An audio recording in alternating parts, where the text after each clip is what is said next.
Bonsoir à tous, je suis Kevin Gall, ministère prophétique. Nous sommes le 7 mars 2020, il est bientôt 19 heures, et après un temps de prière et de méditation, le Saint-Esprit m'a conduit dans Apocalypse chapitre 3, et j'ai compris ce que le Seigneur voulait dire, et vu les temps qui courent. Le diable en a après notre couronne que nous avons reçue en promesse et en espérance. Satan en a après, Satan cherche à vous la dérober, Satan a ses yeux focalisés sur cette couronne qui vous est réservée dans les cieux, et le message du Seigneur, c'était d'être extrêmement vigilant et de ne pas se laisser faire. Et pour ça, il m'a conduit dans Apocalypse chapitre 3, parce que depuis quelque temps, je ne sais pas pourquoi, il veut que j'enlève mon avatar avec la couronne. Il veut pas que je devienne co-héritier de Christ, héritier de Dieu. Il veut me calomnier en disant que je me prends pour un roi, etc. Or, nous avons reçu ces promesses de couronne, et en vérité, elle nous est déjà réservée, cette couronne. Ça veut dire que, spirituellement, les vrais chrétiens nés de nouveau qui marchent avec Dieu, ils ont quelque chose sur leur tête également. Alors c'est en promesse et en espérance, c'est spirituel. Il y a la marque, le sceau de Dieu en esprit, mais Satan voit ce qui est prophétique. Tout comme Dieu voit ce qui est prophétique, tout comme les ministères prophétiques voient ce qui est prophétique, il faut comprendre que prophétiquement, la couronne, vous l'avez, mais vous ne l'obtenez pas encore physiquement. Puisqu'on sait que le salut, on rentrera physiquement dans le royaume de Dieu, après y être entré en esprit par la nouvelle naissance. De la même manière, la couronne que Dieu nous réserve, nous la recevrons, cette couronne de vie, qu'une fois qu'on sera vraiment dans la présence du Seigneur. Sauf que cette couronne, en vérité, nous l'avons de manière réservée, en promesse et en espérance. Mais elle est là. Elle est là. Et Satan le voit. Et Satan court après ça, de manière à ce que vous soyez détrônés, et de manière à ce que votre couronne tombe par terre. Alors on va lire Apocalypse chapitre 3, à partir du verset 7, écrit à l'ange de l'église de Philadelphie, « Voici ce que dit le Saint, le véritable, celui qui a les clés de David, celui qui ouvre et personne ne fermera, celui qui ferme et personne n'ouvrira. Je connais tes œuvres. Voici parce que tu as peu de puissance et que tu as gardé ma parole et que tu n'as pas renié mon nom, j'ai mis devant toi une porte ouverte que personne ne peut fermer. Voici, je te donne de ceux de la synagogue de Satan qui se disent juifs et ne le sont pas, mais qui mentent. Voici, je les ferai venir se prosterner à tes pieds et connaître que je t'ai aimé.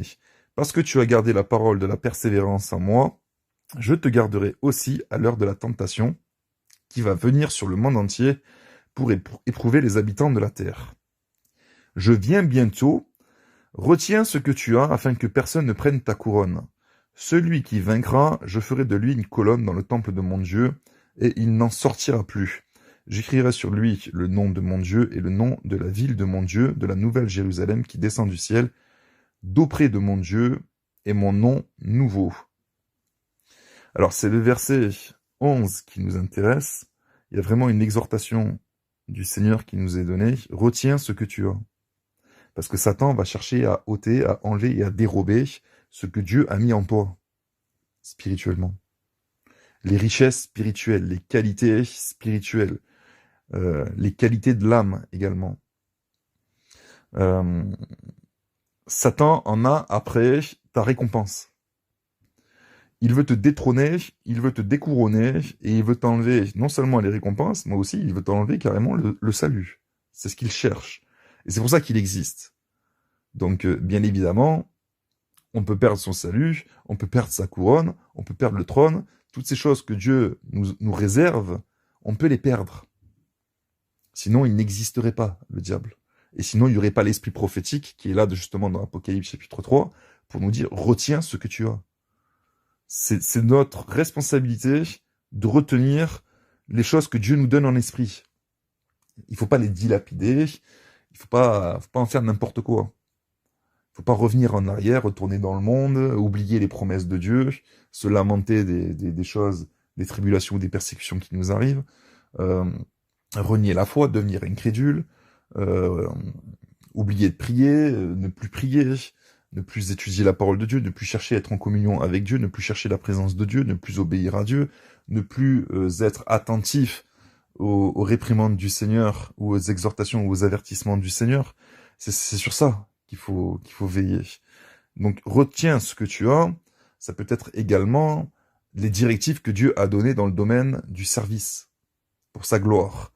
Retiens les choses que Dieu t'a données, ça me fait penser à la parabole des ouvriers, mais également à la parabole des talents, les qualités, les talents que Dieu donne à chacun. Retiens ce que tu as. N'enterre pas le talent que Dieu t'a donné. Ne fais pas tomber à terre les paroles que Dieu t'a données en promesse ou dans des directives.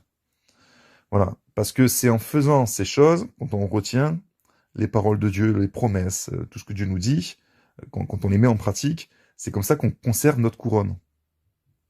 Notre couronne qui nous est réellement réservée dans le ciel et qu'on n'obtiendra qu'une fois qu'on sera réellement dans le ciel.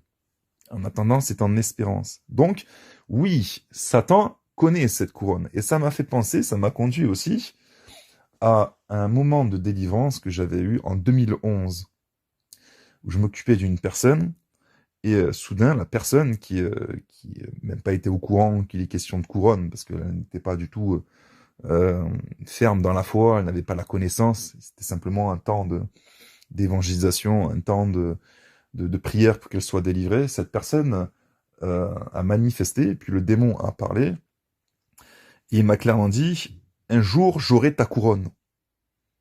Donc c'est pas elle, ça venait pas d'elle, elle n'était pas au courant qu'il y avait une couronne qui était là, qui m'était réservée, ou qui m'était destinée à obtenir dans la gloire. Et quand il a dit j'aurai ta couronne, sincèrement, ça m'a fait drôle, parce que c'est là que j'ai pris conscience que oui, Satan voit la couronne. Vous savez, Satan, on dit qu'il a accès à Dieu, au trône de Dieu, pour accuser les frères, et je pense qu'il sait également quelles sont les bénédictions que Dieu nous réserve, que ce soit sur cette terre, ou que ce soit dans l'éternité. Quels sont les privilèges, les récompenses, les bénédictions que Dieu donne. Il connaît ces choses. Même avant que vous naissiez de nouveau, il savait que vous étiez appelé à naître de nouveau. Il le savait. C'est pour ça que vous étiez très, très, très combattu.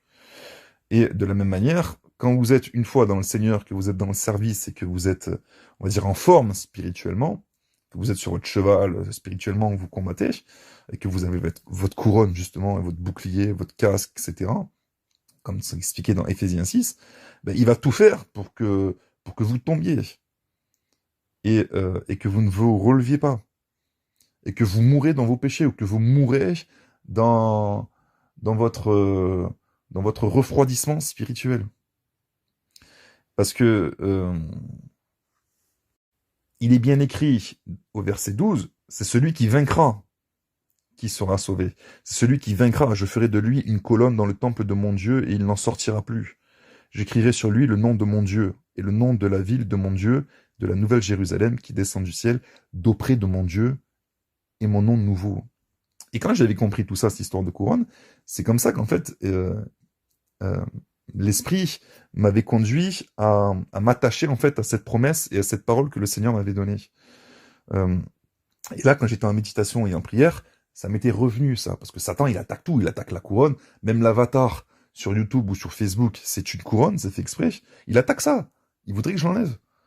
Et moi, je le vois maintenant, mais je l'ai bien compris, mais je fais cette vidéo parce que il faut que les chrétiens soient conscients de ce que Satan attaque in fine, au bout, en fait. C'est votre couronne qu'il attaque. C'est ça.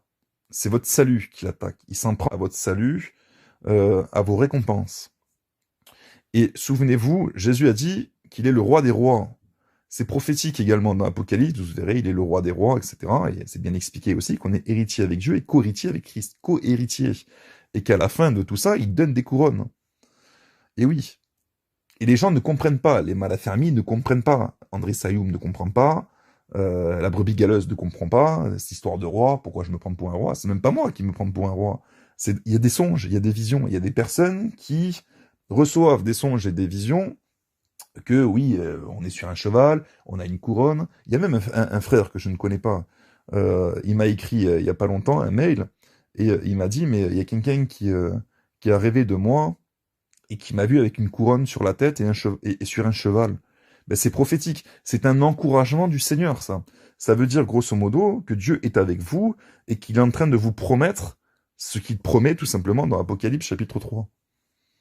Et dans tout Apocalypse, même, hein, les derniers chapitres d'Apocalypse.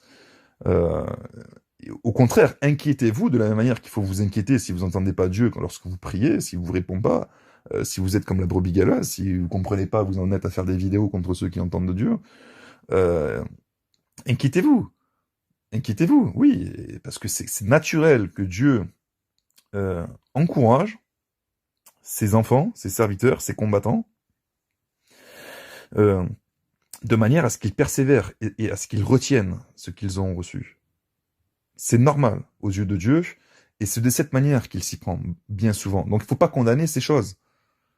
Il n'y a pas d'orgueil à dire on est roi parmi le roi du ciel. C'est prophétique. On n'est pas roi dans ce monde, on est comme Jésus. Jésus il a dit qu'il n'était pas roi de ce monde, il était roi, il avait son royaume, mais on est co-héritier avec Christ, appelé à avoir des couronnes, fils de Dieu. Et ça, c'est pour beaucoup, c'est mystérieux, ça. Ils comprennent pas, ils trouvent qu'il y a de l'orgueil là-dedans. Il n'y a pas d'orgueil. Simplement, il y en a qui sont plus avancés dans la révélation, et il faut bien admettre que dans l'Église, il y en a qui sont plus avancés dans la révélation de ces choses. Et c'est justement, par exemple, Paul, qui était plus avancé dans la révélation de ces choses, et qui a pu dire avant de mourir, désormais la couronne de justice m'est réservée. Pourquoi? Parce qu'il avait gardé la foi. Vous comprenez? Donc, il n'y a pas d'orgueil à manifester des couronnes en avatar. C'est simplement écoute, détends-toi, va jouer ailleurs. Même si tu comprends pas, reste poli, reste sage, va pas t'amuser à calomnier et voire même à blasphémer contre le Saint-Esprit. Parce que si Dieu ne te parle pas, tout le monde n'est pas comme toi. Pour d'autres, Dieu parle. Et il faut que tu restes humble, parce que plus tu vas être humble et plus tu vas commencer à faire des œuvres pour Dieu qui sont vraiment véritables dans le but de sauver, détourner les âmes du péché, même si t'en prends plein la tête, Dieu, il va te trouver, d'accord? Et il va dire, mais lui, il est différent. Et c'est là que tu vas obtenir ce genre de promesses personnelles. C'est pas parce que tu vas lire Apocalypse 3 que Dieu te promet déjà ces choses. Dieu te les promet aussi d'une manière personnelle, s'il descend vraiment t'en parler de ces choses.